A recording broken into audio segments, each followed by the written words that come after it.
so I don't forget. And then, Dave, are you ready? I heard you hastily typing something. Did you forget a poem this week? No, I actually wrote one. Oh, okay, good. Rhyme or free, it doesn't matter to me. It's my bad poetry. Good day and welcome to My Bad Poetry, a podcast where we take a deep dive into our poems from youth, yesteryear, or even yesterday, always asking the question, why in the world did I write this? I'm Aaron. And I'm Dave. And today we have with us the author of Diorama, Aisle 228, and Confluence, as well as 4 smaller chapbooks of poetry and lyric essays. She is also the poet editor emerita of River Styx magazine. Sandra Marchetti, welcome to My Bad Poetry. I'm so happy to be here. Thanks for having me. Yeah, we are so thrilled to have you on. I have so many questions from your introduction alone. But before I ask all of my silly questions, is there anything else you want to share with our dear listeners about yourself? What I'll say is that I have been, you'll guess by the age of my bad poem that I've been writing poetry for a long time at this point, ever since high school years, as I know you two have as well. Yes. When we're all angsty. Mm-hmm. I'm sure that word gets thrown around a lot on this podcast, I can only imagine. Yes. I do write essays, kind of the range of things that I write about, anything from, the Midwest to, I write a lot about sports. I write a lot of poetry about sports. Aisle 228 is a book about the Cubs winning the 2016 World Series, going to games with my dad and listening to baseball on the radio. Cool. That is my newest book. It came out about a year ago, and it's more about a woman in midlife rediscovering herself and finding new knowledge, something like that, and redefining her relationships. Yeah, so I kind of I would say that I wouldn't exactly say I run the gamut, but I'm very comfortable in lots of different neighborhoods of writing, and so I'm excited to hear what you guys have for me today and vice versa. I love that. Now, speaking of the many neighborhoods that you inhabit, the genre or the thing that stood out to me in your introduction is this term lyric essays. I have to say, that is a new term to me. I am unaware of what that means. What is a lyric essay? What makes it lyrical? I know exactly what it means because I'm smarter than Aaron. But if you wanted to explain it to the audience, that'd be cool too. Because, yeah. Well, just for Aaron's benefit, I mean, yes, Dave and I are clearly on the same page here. So, that's good.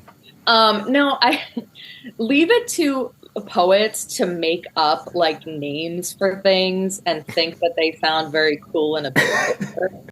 I do believe probably poets were the ones who sort of made up this term lyric essay, even though it's not our genre. It's lyric essays to me, and kind of how they've been defined to me, are like, if you think about lyric poetry, there's maybe not as straightforward of a narrative driven through the heart of it. Like plot is less of a concern. What's happening? Lyric poems are a little wispier maybe at times. And lyric essays reflect that same thing, where there's, some trail offs, some ellipsis. I actually just had a lyric essay published today, and it was about the Chicago Cubs defense in 2026, which has been, the Cubs are very much a middling team this year. They're around 500, but their defense has been excellent.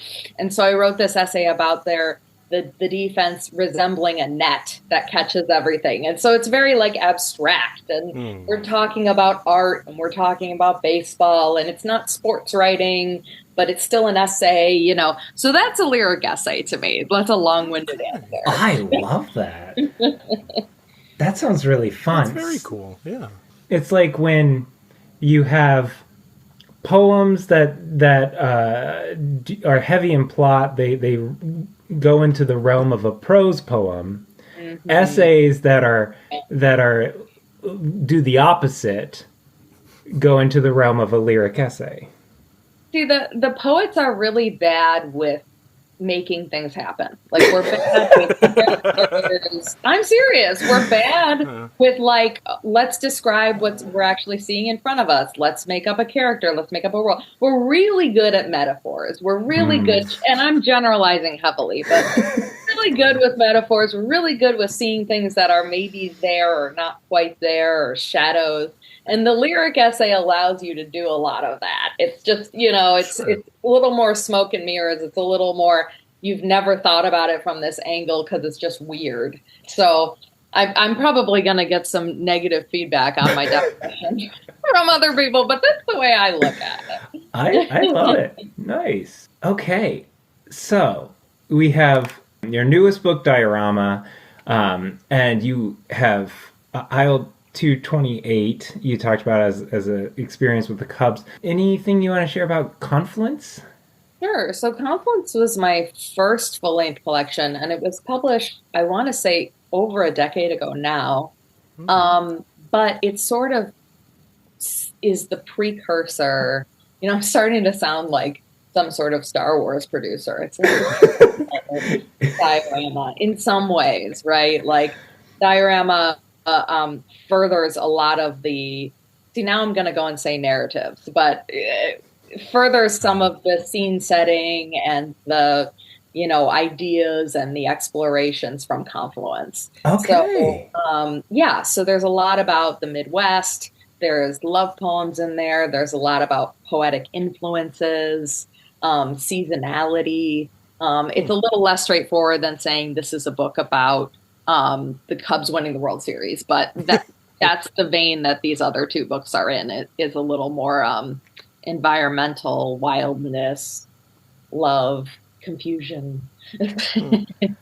So which one of these books has Jar Jar Binks in it? Yeah, right. If you're the Star Wars producer. I'm just trying to figure it out.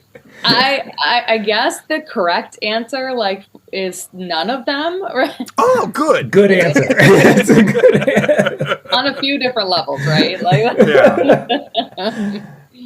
Oh, that's amazing. Well, there's so much more that we can talk about with your good poetry, but we here at My Bad Poetry, we are here for one reason only, and that is to talk about horrendous examples of poems. So, Dave, how about you bring us into the realm of bad poetry with whatever you have hastily written for this week? Well, thanks for that. Yeah. Also, now that we're like 15 minutes into recording, Aaron, do you want to check your mic? Is my mic off? Is it? Oh yeah, because the last time we recorded, it was really bad, wasn't it? It was very strange. Yeah. Thank you, Dave. That is a big improvement. Yep. Thank you. Dear listeners, we are professionals.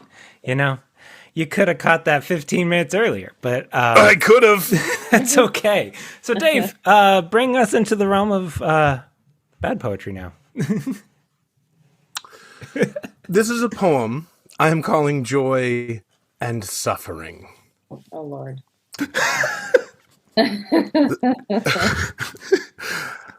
The sweet smell of cucumber and mint, the relief of hydration, no pain, not even a hint. Then a wave of itch ripples across my shoulders. Pain stretches my skin across acrid boulders. The fragrance, stearic acid, and isopropyl myristate trip my neurons, and fire, itch, or pain nothing can sate. I wallow in my suffering, feeling lower than low. Next time, I'll fix my sunburn with aloe.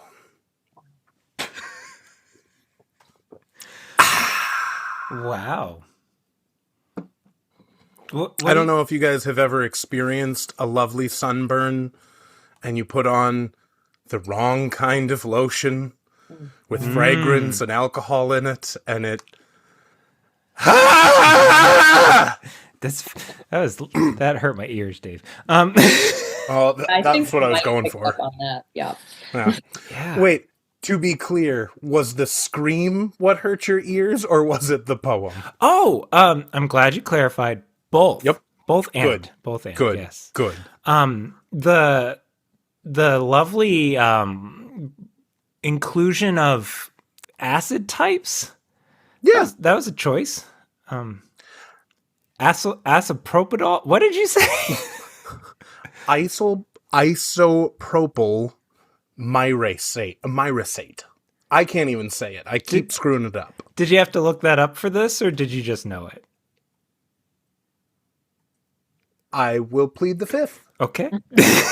I mean, when you're burning, there's no better time than to look at the back of the package and see what Right? you're burning. Yeah. Why did I do this? What's wrong? I really enjoyed the rhyme of shoulders and boulders. Very clever. I know. That Really reaching back into my third grade poetry there. Yeah. So- and use the word sate, which, it would only be used if you needed a rhyme. So, Correct.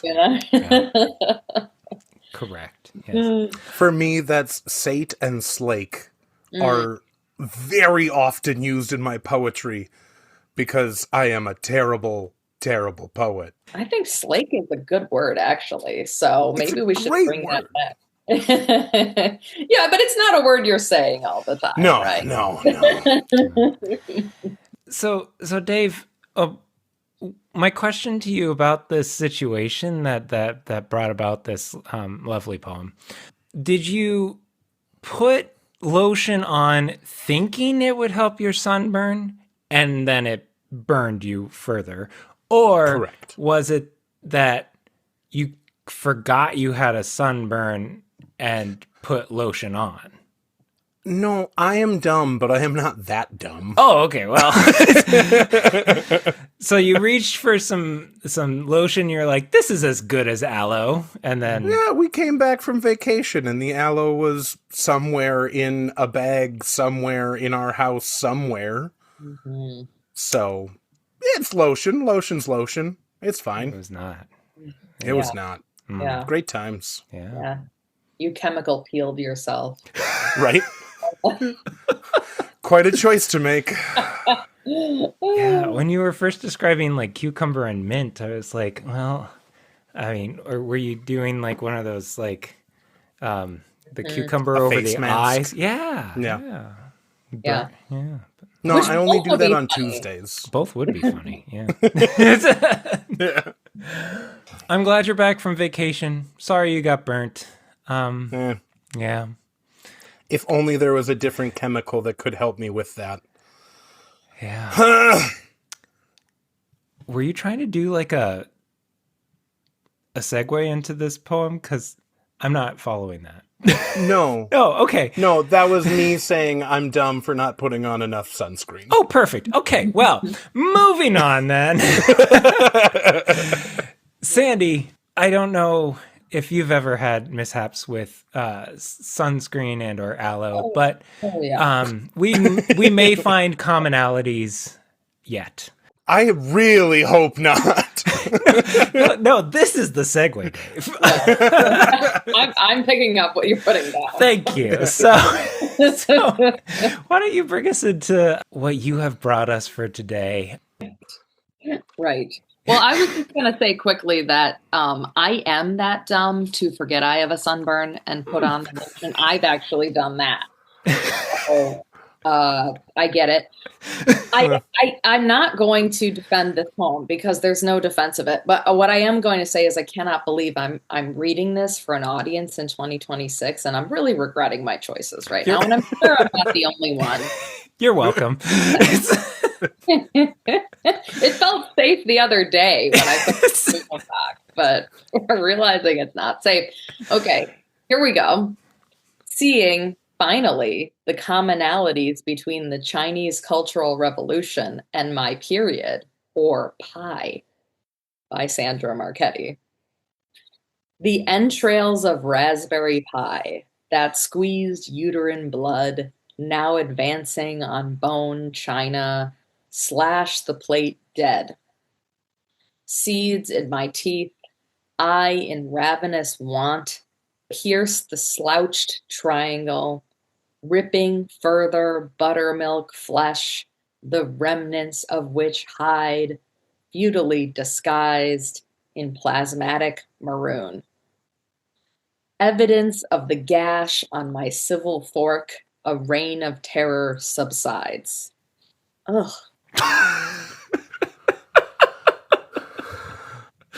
Oh, Sandy. I'm gonna need a minute. Yeah. You should probably just end this.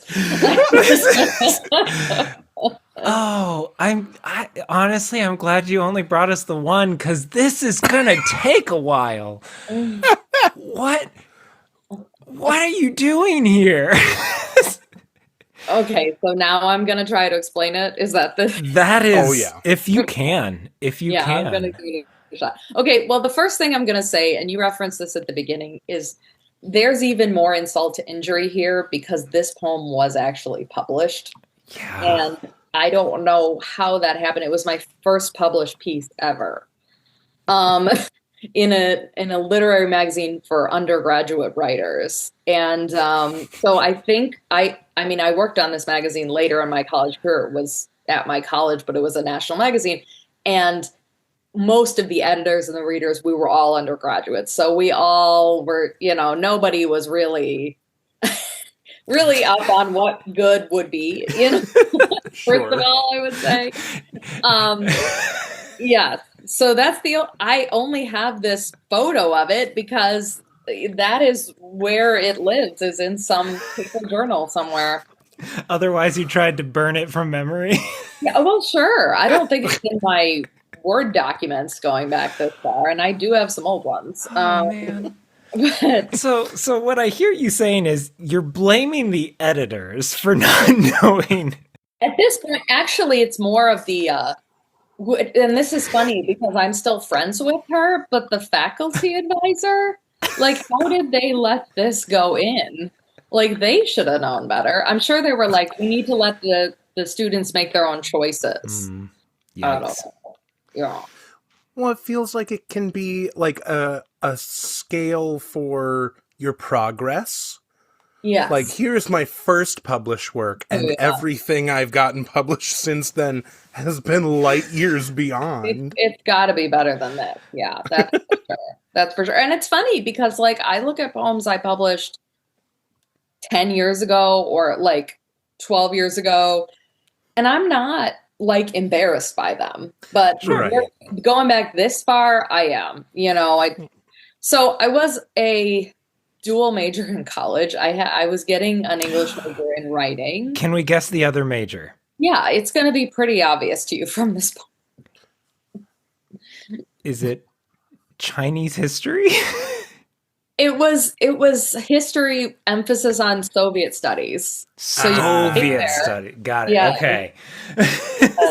Sure. Or like post-World War II, Okay. Cold War studies, something like that. So yes. So, I'm an emerging feminist. I'm a little 20-year-old feminist. And I'm also studying Cold War history, right?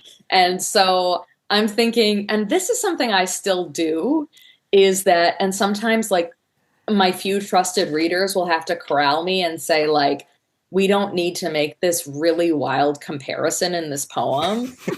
Like, they'll be like, why is Obama in this poem? Like, he doesn't belong there. This is a poem about like a rainbow or something. And I'm like, I don't know. I just thought there was an opening. And they're like, no, there's not.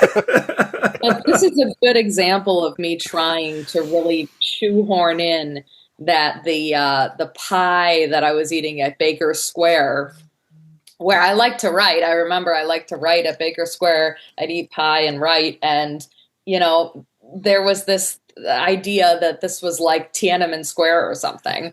Oh my gosh. And there's a triple metaphor here, which is even worse because we've got the period, the uterine blood, all of this, which is it's just amazing, actually, that I really thought I could get that all into, what is this, like, I don't know, 10 lines? I don't even know. 11 lines? Yeah. Cool. you're doing a lot, and I would say you're doing too much. There, Oh, like the comparison between period and pie, and or between period and Chinese Revolution, and or pie and revolution, may be better than all three in this. Plasmatic maroon. I think Thank you. Yes. Sure. Yeah, Yes. To use the words of the right. Well, and I love that you have you make it so it's very clear that this is an obvious commonality. You're finally seeing this, this obvious thing that should smack you in the face. Yes. What? Yeah. Like, I can't believe this hasn't been shown on CNN. This is very good. And actually, the other day I was listening to a podcast where they were ranking pies. Just, that was it, like apple pie, peach pie, whatever. And they were saying raspberry pie is such a banger. And it made me think about this poem. And I'm like, yeah, raspberry pie is my favorite. I haven't had it in a really long time. And, we were doing this podcast and I was like, I'm going to have to put this one in there. But then you read it and you're completely not wanting pie in any way. No. Why would you take your favorite type of pie and blend it with these? It's really sick. It's really twisted. Now, I see the period and the pie imagery much more blatantly. Yeah. I think you're going to have to kind of walk us through the Chinese cultural revolution of it all, because I'm struggling to find that. Well, I think what I remember, I mean, if you asked me about some other things from my degree, I could probably give you more context. But from what I remember, the Cultural Revolution in China was extremely bloody. Many, many, many people, citizens died. I think artists, we're talking about I hate to say it was like a typical communist, purge of problematic people. And I think it was considered a reign of terror. People just disappeared from their homes. People weren't heard from. People were killed publicly. So I think that's really all we're going for here, at least at the time. So, and that's found in the remnants of which hide feudally disguised in plasmatic maroon. Is that the hiding from the reign of terror? Maybe. I don't know. I think the reign of terror comes in with now advancing on Bone China / the Plate Dead. And the reign of terror subsides. Those are the only real lines where I would say, I'm directly speaking. And directly speaking is ridiculous. I think that I'm alluding to the Chinese Cultural Revolution. I think the poem could have been better. I mean, it would still be bad if it was just comparing the period to pie. But I know myself, and I know what I was thinking at the time was, let's get a little fancier by adding in this historical context, event, whatever. And then we're going to even have more in here. And it's going to be, there's so many similarities, and we can... Which, again, finally. This way.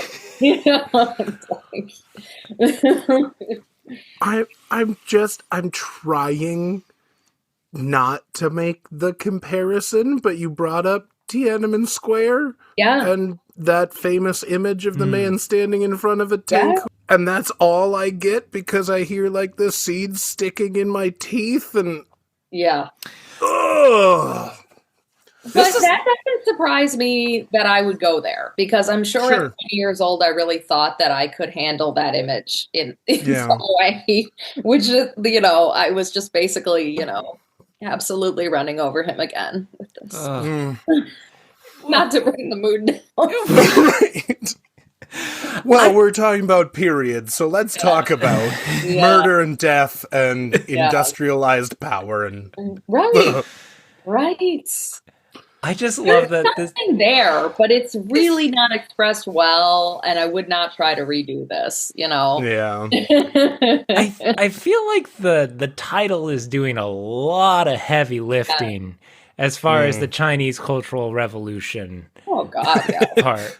I think if you were to just take that seeing finally the commonalities between my period and pi, you could present this exact same poem, and I don't think anyone would miss the very apparent connections with the Chinese Cultural Revolution.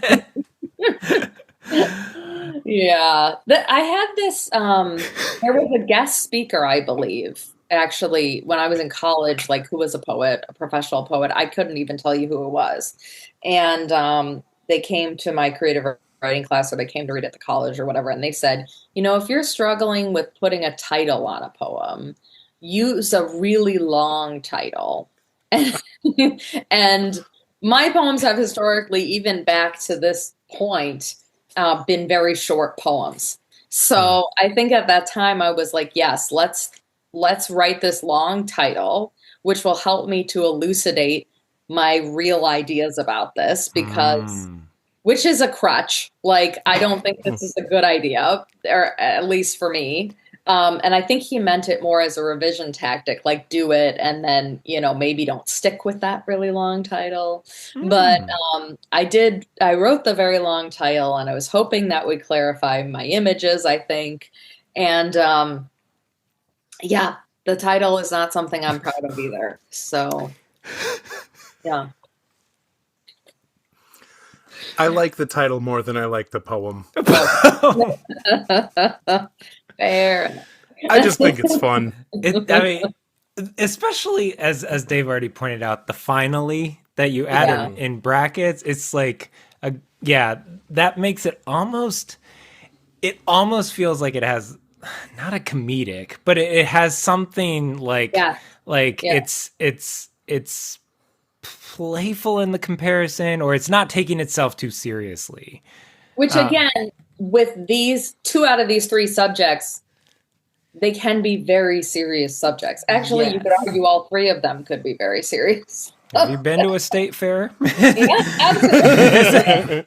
Ruthless. So, I get it. Well, I get it. I don't really understand that either. But I will say that this is another habit that's sometimes a bad habit in my poetry, even today, is to try to be a little bit funny when it's really not called for, or to try to and sometimes I want to be funny, and sometimes I dare say I can pull it off. But in this case, I think I was trying to say, I'm not so sure about this, but you know, with the parenthetical, but we're going to try it.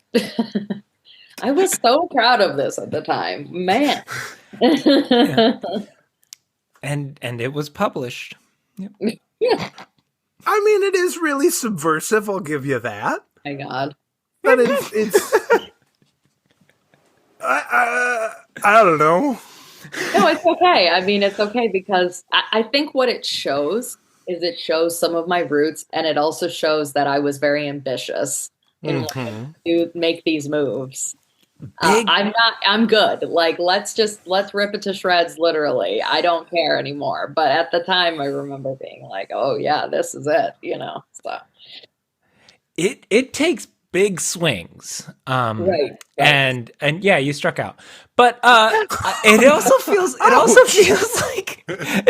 feels like as you were reading it, I was like, wow, this fell through a thesaurus tree.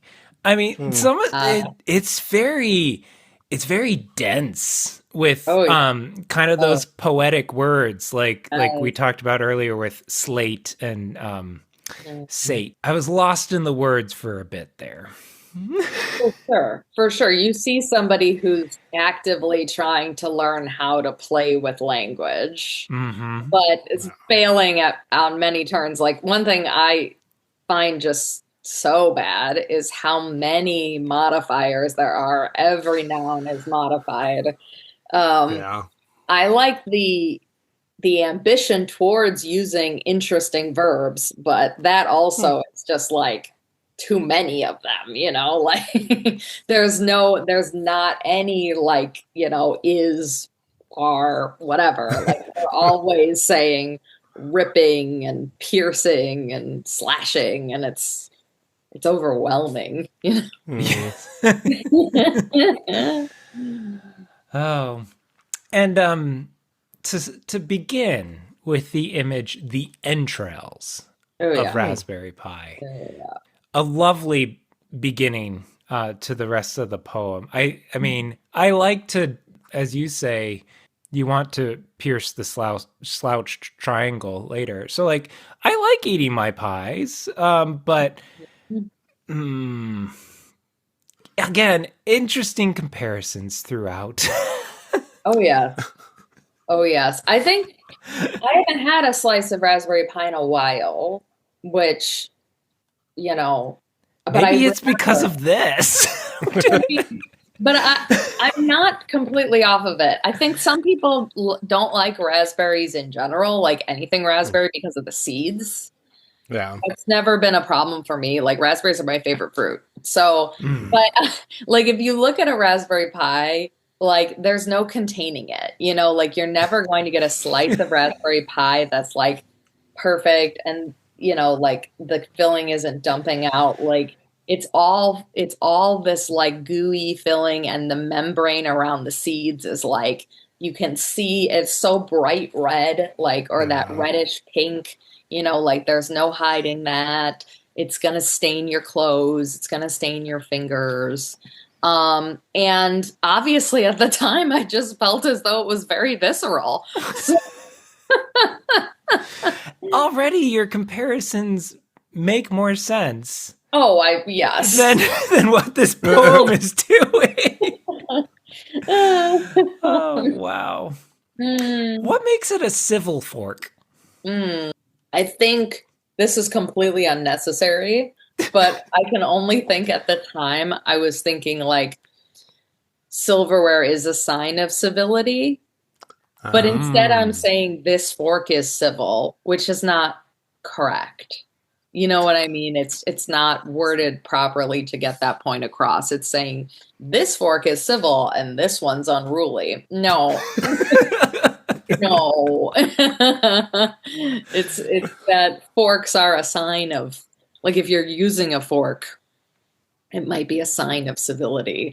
That maybe these, I don't know, these people in prison camps and these, Adam and Eve, when Eve is bleeding out or whatever I was even thinking of, like didn't have. So I'm gonna get canceled, aren't I? Years ago. Oh yeah, 1,000%. Yeah. Oh yeah, that's what you do here. Yeah, well, I think it just what I love about this is because it was published in an undergrad mag. I mean, it totally captures like the earnestness of that experience of just trying to express all the things that you're learning in school and getting it on the page.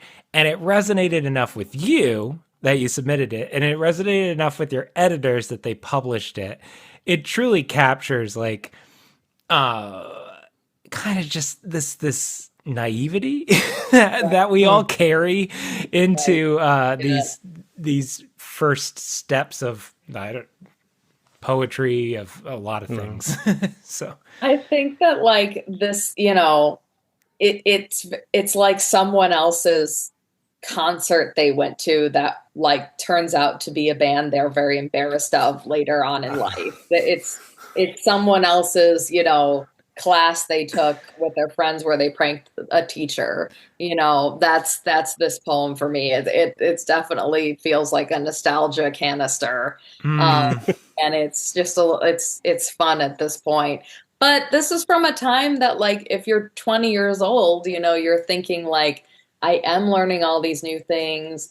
You're in that phase where you're like, I want to live forever. I'm invincible. I really know things. Yeah. So yeah, I can definitely feel all of that, I would say. yeah. We feel it too. Yeah, It is good. there. Okay, well, maybe that's the real message. Was that your intent all along? No. Yeah. Come on! You had a You chance. gotta lie to us! No, I think we've done enough damage at this point that we Fair. So, folks, if you want to read this in print yourself, it's a 2005 Winter Spring edition of the North Central Review. Track it down. There's proof it exists out there somewhere. Oh, wow. I have an extra copy if you want one. Just That's incredible. Media.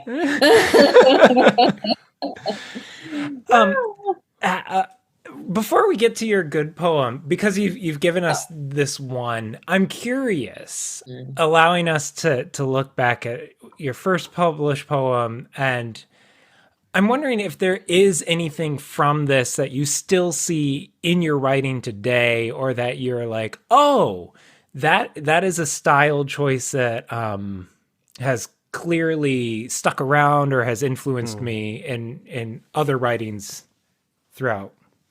I think there's actually a lot. Okay. This is very bad, as we've, beaten this dead horse. I'm 100% on board with that, and that's why I put it in here. Yeah. However, there are some things in here that I see myself, I've turned over and worked on and made craft decisions about for 20 years since this. And obviously, as I said previously, like, poets work with metaphor. So this is me, pun intended, taking a stab at metaphor, right? And doing too much. But, I'm still very much feel like that is my, that is the thing that I'm best at as a poet, is using metaphors. Mm-hmm. So there's that. Then there's also the idea of making, using language in this really vibrant way. Again, this is not well done, but finding ways to internally rhyme, finding ways to use language in novel and interesting and new ways. Like just today, I submitted some poems to a magazine, and this was weird. The magazine was asking, what form would you consider these poems to be in? And for each one, I wrote nonce form, meaning like a form that I created. And that's something that, like, you can see in this poem, I've decided to make up my own form. Right. I think probably the best line of this poem, and even the whole line is not good, but the remnants of which hide futilely disguised. And the only reason I say that is, like, hide and disguised are kind of fun internal rhyme, and I do a lot of that still. It probably wouldn't have been done the exact same way, but, like, as I was reading that part, I was like, that does sound like me. Okay. Yeah. So I think there's a lot. I love that. Yeah. I like how you pointed out how you try to create those metaphors or those comparisons that are like, it brings to light something, or it kind of, and I will say, the more I look at this, the term slouched triangle, it's such an off kilter. Like, I would never describe a piece of pie as a slouched triangle, but the minute you think it's like, oh yeah, it's one of those that has just kind of like, it's poured out the sides, it's flattened down. It makes total sense. So, No, actually, I'm pretty proud of slouch triangle too. It's not too bad. It's just the fact that every noun is modified that makes it really bad. But, and then the other thing I would say, I just remembered, is that when I teach workshops these days, I talk about how students or poets really need to focus on images as having all five senses included. So, like, really mining images for, like in Dave's poem where he's talking about his shoulder going, like, but then, like, what's the color of the lotion? How does it smell? And he did do a lot of those things, which is proof, as is this poem, that even if you do describe all five senses is not necessarily going to be good. Yeah, yeah. Um, we're the same in that way, but that's still something that I try to do in my poems now is really bring in all five senses so you're immersed in the poem, or Right. 3 or 4 senses, not just focusing on the visual. So this Yeah. poem tries to do that, but later poems do it more successfully, I would say. Sure. No, that makes total sense. Well, any other major takeaways or things you want to share about this lovely comparative poem? Not really. Good. I think oh, I should say for the readers, for the listeners who cannot see this, there's the egregious use of a hyphen in the first line instead of an EM dash, where an EM dash is required. So yeah, and so It is it's a hanging hyphen. it's a And hanging hyphen. yeah, and it does look weird. Not great. Yeah. I was gonna accuse you of using AI back in 2005, but it's not an M dash, so I knew this was human error. This is And proof. the awkward thing is that really an EM dash is what would be required there. And Yeah. That is clearly the most offensive and jarring thing Yeah. in this Yep. entire poem. sure. Oh, yeah, and it leads into 3 indents, and you don't bring back that style. What was in the point either. of that? I don't know. We didn't talk about the formatting or the punctuation until now, but like I have no idea. Like I think I was like saying these are my bullet points that have to do with the pie, but that doesn't even make sense. Like, yeah, I was getting very fancy with the spices here. Yeah, overdid it. A bit. You know, actually, I should say I was totally sober in college. I didn't even have a drink until I was 25. So there's really no excuse here, guys. There's nothing. Well, I love that. Yeah. Also, is Baker Square still around? The one that I knew of in our town is gone. Most of them are gone, I think. There's maybe 1 or 2 around Chicagoland. The one I wrote this poem at is definitely gone. Well, that's the true tragedy of this episode. I agree.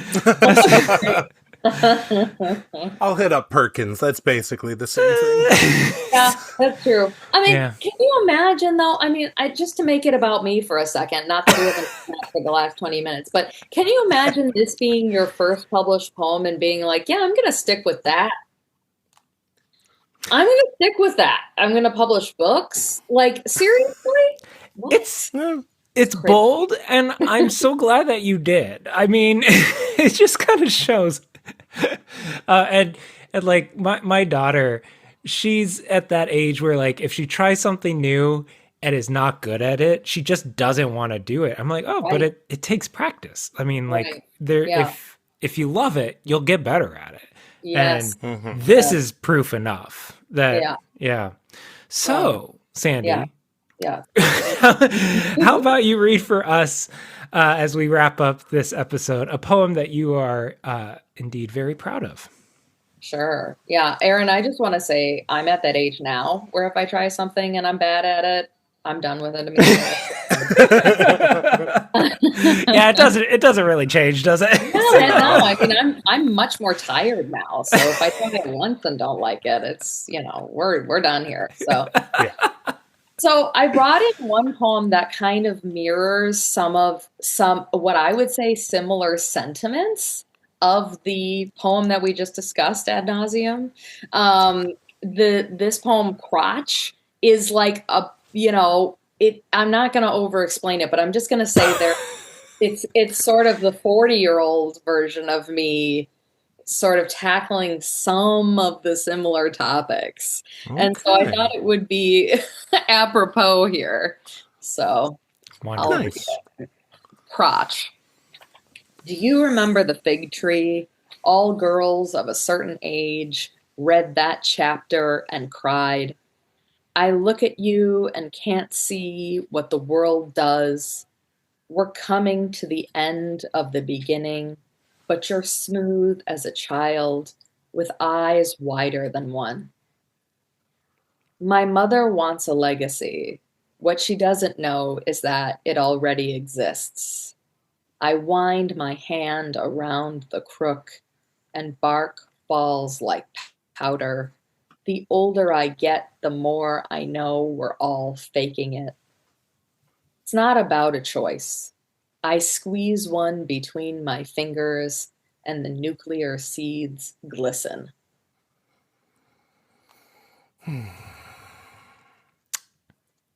Huh.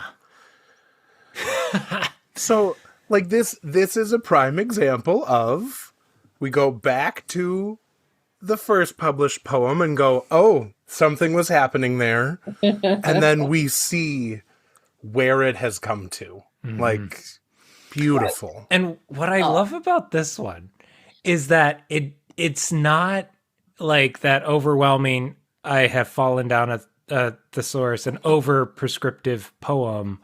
This gives you everything, but not overwhelmingly. It invites you in, and I can see exactly what you're talking about with like the touch, the taste, the see, like the different senses are invited in different places. This is beautiful. Oh, thank you. And it has a very nice structure too. Yeah, the structure makes like a little more sense. Maybe it's complex for people who can't see. So Yeah, really thin little or short little couplets. I guess I'm just gonna. I normally wouldn't do this, but I'm gonna give this little bit of context for anybody. yes, please do. Yeah, Because of the first poem. So this second couplet in this new poem says, all girls of a certain age read that chapter and cried. And there is a chapter in Sylvia Plath's The Bell Jar called The Fig Tree. And so this poem follows that image. And the reason I bring this up, because in the context of the first poem, I was reading that book for the first time at 20. You know, oh my gosh. probably not exactly when I wrote that poem. I don't think I had it in mind exactly when I wrote that poem, but probably between a year or two of reading that book, I wrote that first poem, reading that book for the first time. Yeah. And so like this idea of like the fig tree and the seeds and reproduction and all that sort of stuff, it's like, you know, it comes back, right? It's all coming back. So I was that girl of a certain age, you know. So there you go. That's wonderful. It's like self-referential even within like your own growth as a poet. Looking back and Yeah. That's so cool. Yeah. Wow. And now is this one, you said it's recently published. Is this one one of your books? Not yet. This okay. just appeared in a magazine, and I think it's in Salamander, which you can. It's another print magazine, but Cool. you can go get a copy from their website. But yeah, I think that's where it is, but it will be in a book. It's in a manuscript right now that I'm working on. So Awesome. This has been My Bad Poetry. now go write some of your own bad poetry. Perfect. Make sure it includes like the communist revolution and menstruation and all five senses. Apple pie, Apple pie. peach Gotta pie, ruin more types of pie. Please don't. key lime pie. That's my dad's favorite.